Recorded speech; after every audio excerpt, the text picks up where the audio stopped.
If you want to enhance your security by removing old devices from your American Express account, follow these simple steps. This guide will help you manage your device settings effectively. Step 1. Log into your account.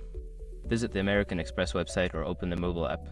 Enter your login credentials to access your account. Step 2. Navigate to Account Services. Once logged in, locate the Account Services section. This is usually found in the main menu or under your account settings.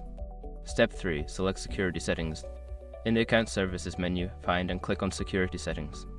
This will take you to a page where you can manage your security preferences. Step 4. Review Registered Devices. Look for an option that lists all devices registered to your account. This may be labeled as Manage Devices or Device Management. Review the list carefully. Step 5. Remove old devices. Identify any old or unused devices that you want to remove.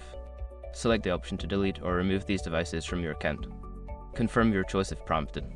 By following these steps, you can easily manage and remove all devices from your American Express security settings, keeping your account secure. Always remember to regularly check your security settings for any updates.